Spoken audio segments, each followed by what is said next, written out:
Zaman baheula aya sahiji karajaan nu ngaranna Kutatanggehan di daerah Puncak Bogor. Karajaan ieu dipimpin ku Raja Prabu Swaranalaya, nu boga istri namina Ratu Purbamana.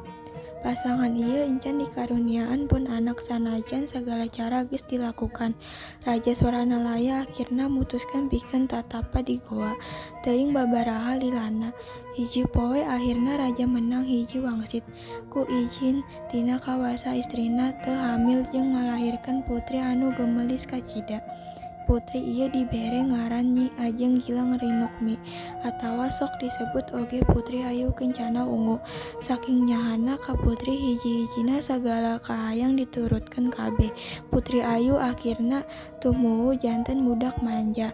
Akibatna hiji poe manehna mikeun kalung hadiah ti rakyat karajaan dina pesta ulang tahunna.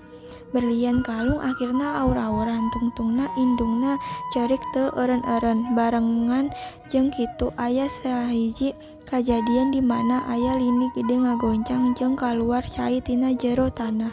Makin lila makin ngagedean eta cai, nepi ka akhirna ngatelepkeun karajaan Kutatanggehan jeung sagala isina.